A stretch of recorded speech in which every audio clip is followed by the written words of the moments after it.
നമസ്തേ നമസ്തേ എല്ലാവർക്കും വിജയദശമി ആശംസകൾ. എന്താണ് വിജയദശമി? എന്താണ് നവരാത്രി? ഞാൻ ഏറ്റവും കൂടുതൽ അറിയാൻ ആഗ്രഹിച്ചിട്ടുള്ള ഒരു കാര്യമാണ് എന്താണ് വിജയദശമി, എന്താണ് നവരാത്രി. എല്ലാവർക്കും ഇഷ്ടമുള്ള ഒരു ഫെസ്റ്റിവലാണ്. കാരണം പഠിക്കണ്ട, പണിക്ക് പോകണ്ട എന്ന് പറയുന്ന ഒരേ ഒരു സമയം കുട്ടികൾക്കും വളരെ ഇഷ്ടപ്പെട്ട സമയമാണ്. എന്താണ്? കുറച്ച് ദിവസം പഠിക്കണ്ട എന്ന് പറയുമ്പോൾ പഠിക്കാനുള്ള ആഗ്രഹം കൂടും. അത് കഴിഞ്ഞാലോ വിദ്യാരംഭമായി. പണിക്ക് പോകാൻ മടിയുള്ളവർക്കും എന്താണ് ഇഷ്ടം? ഈ ആയുധപൂജയാണ് ഇഷ്ടം. എത്ര ജോലിക്ക് പോകാൻ മടിയുള്ളവനും ആയുധങ്ങൾ പൂജിച്ച് കിട്ടുമ്പോൾ എന്താണ് നമുക്ക് സംഭവിക്കുക? നമുക്ക് പുതിയ ഒരു യുഗപ്പിറവിയാണ് തുറന്നു കിട്ടുന്നത്, അല്ലേ? നമുക്കൊരു ധർമ്മ വ്യവസ്ഥയിലേക്ക്, ഒരു ചിട്ടയിലേക്ക്, ഒരു നിഷ്ഠയിലേക്ക്, ഒരു ധർമ്മബോധത്തിലേക്ക് നമ്മൾ കടക്കുകയാണ്. നമ്മൾ അറിവിൻ്റെ ലോകത്തേക്ക്, അധ്വാനത്തിൻ്റെ ലോകത്തിലേക്ക് നമ്മൾ ദൈവികമായിട്ടുള്ള ഒരു ചുവട് വയ്ക്കുകയാണ്. നവരാത്രി നമ്മളുടെ ഉറക്കമില്ലാത്ത ഉത്സവകാലങ്ങളാണ്. വിജയദശമിയോ നമ്മളുടെ വിദ്യാരംഭത്തിൻ്റെ ദിവസമാണ്. എന്താണ് നവരാത്രി? എന്താണ് വിജയദശമി? ഏറ്റവും ചുരുക്കി ഞാൻ പറയാം.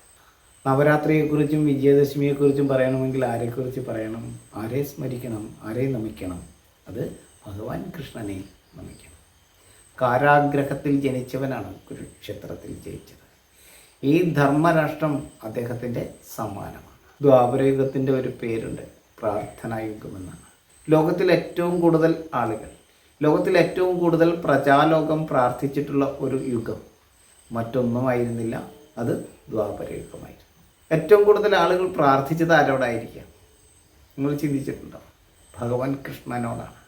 ഒരു ധർമ്മരാഷ്ട്രത്തിന് വേണ്ടി, നീതിക്ക് വേണ്ടി, ന്യായത്തിന് വേണ്ടി, ഗർഭത്തിൽ പോലും ശിശുക്കൾക്ക് സുരക്ഷിതമല്ലാതിരുന്ന ഒരു കാലത്ത്, രാജ്യസദസ്സിൽ പോലും സ്ത്രീത്വത്തെ അപമാനിക്കപ്പെട്ടിരുന്നൊരു കാലത്ത്, നരകാസുരന്മാരുടെ തടവറയിൽ നഗ്നരായി കിടന്ന 16,100 സ്ത്രീകൾ ഉണ്ടായിരുന്നൊരു കാലത്ത്, ദുര്യോധനാദികൾ ഉൾപ്പെടെയുള്ള 100 രാജാക്കന്മാരുടെ ദുര്യോഗങ്ങളിൽ, ദുർവിധികളിൽ, സ്ത്രീകളോടുള്ള മൃഗീയ പീഡനങ്ങളിൽ അമ്മമാർക്ക് കണ്ണ് പൊത്തി ജീവിക്കേണ്ട വന്നൊരു കാലത്ത് എല്ലാ പ്രജകളും പ്രാർത്ഥിച്ചത് കൃഷ്ണനോട് മാത്രമായിരുന്നു. ജരാസന്ധൻ്റെ തടവറയിലെ രാജാക്കന്മാരെ രക്ഷിച്ചതും കൃഷ്ണനാണ്. 18 പ്രാവശ്യം മധുരയിലെ സാധുജനങ്ങളെ കൂട്ടക്കൊല ചെയ്ത ജരാസന്ധനിൽ നിന്നും ജനങ്ങളെ രക്ഷിച്ചതും ദ്വാരകയിലെത്തിച്ചതും ഭഗവാൻ കൃഷ്ണനാണ്. എല്ലാവരുടെയും പ്രാർത്ഥനകൾ ഒരാളോട് മാത്രമായിരുന്നു. ഭഗവാൻ കൃഷ്ണനാണ് ആ പൗരജനങ്ങളെ പറഞ്ഞ് കുതിപ്പിച്ചത്. ഒരു ധർമ്മരാഷ്ട്രം, പുരുഷാർത്ഥത്തിൽ വിശ്വസിച്ച് ജീവിക്കുന്ന ഒരു ജനത, ആ ജനതയെ നയിക്കുന്ന ധർമ്മത്തിൽ അധിഷ്ഠിതമായ ക്ഷേത്രം പോലൊരു ക്ഷേത്രം, ക്ഷേത്രം പോലൊരു ക്ഷേത്രം. ഇത് അദ്ദേഹത്തിൻ്റെ സ്വപ്നമാണ്. ആ ധർമ്മം കൊണ്ട് പൊറുതിമുട്ടിയ ആ സാധുജനങ്ങളുടെ പ്രാർത്ഥനയുടെ കരുത്താവാം അധർമ്മികളുടെ 11 അക്ഷോഹിണിക്കെതിരെ ധർമ്മത്തിൻ്റെ 7 അക്ഷോഹിണിക്ക് നേടുവാൻ കഴിഞ്ഞ ആ കൃഷ്ണപക്ഷ വിജയം. മഹാഭാരത യുദ്ധം നടന്ന 432 മണിക്കൂറും ലോകം മുഴുവൻ ശ്വാസമടക്കി കാത്തിരുന്നു. കൃഷ്ണ തരംഗമലയടിച്ചു. എങ്ങും കൃഷ്ണ കൃഷ്ണ കൃഷ്ണ എന്നുള്ള വിളികൾ മാത്രമായിരുന്നു.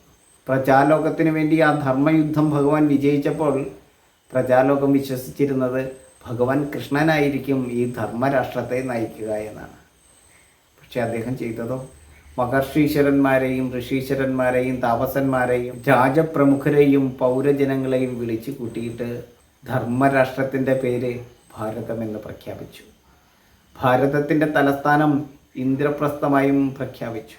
ധർമ്മരാഷ്ട്രത്തിൻ്റെ ചക്രവർത്തിയായി യുധിഷ്ഠിരനെ ധർമ്മപുത്രരായി പട്ടാഭിഷേകം ചെയ്തു. ഭഗവാൻ കൃഷ്ണൻ പ്രജകളുടെ ധർമ്മ പരിപാലനത്തിന് വേണ്ടി ധർമ്മപുത്രരെ ഭാരതത്തിൻ്റെ ചക്രവർത്തി പദത്തിലേക്ക് നിയോഗിച്ചപ്പോൾ 4 ദിക്കുകളിലേക്ക് ദിഗ്വിജയ ഘോഷയാത്രകൾ പുറപ്പെട്ടു. 4 ദിക്കുകളിലേക്ക് ദിഗ്വിജയ ഘോഷയാത്രകൾ പുറപ്പെട്ടു. പൂർവ്വ ദിക്കിൽ നിന്ന് ഭീമനും, ദക്ഷിണ ദിക്കിൽ നിന്ന് സഹദേവനും, പശ്ചിമ ദിക്കിൽ നിന്ന് നകുലനും, ഉത്തര ദിക്കിൽ നിന്ന് അർജുനനും ഇന്ദ്രപ്രസ്ഥത്തിലേക്ക് ദിഗ്വിജയ ഘോഷയാത്രകൾ നയിച്ചു. പൂർവ്വ ദിഗ്ജയ കാരണൻ ഭീമൻ, ദക്ഷിണ ദിഗ്ജയ സാരഥി സഹദേവൻ, പശ്ചിമ ദിഗ്ജയ നായകൻ നകുലൻ, ഉത്തര ദിഗ്ജയം അർജുന ഗർജനം. ഹിമവാന്റെ നവവർഷങ്ങളായിരുന്ന നവഖണ്ഡങ്ങളായി വേർപിരിഞ്ഞു നിന്ന് പരസ്പരം പ്രവേശനമില്ലാത്ത ശത്രുഭാവത്തിൽ കണ്ടിരുന്ന 9 ഖണ്ഡങ്ങൾ.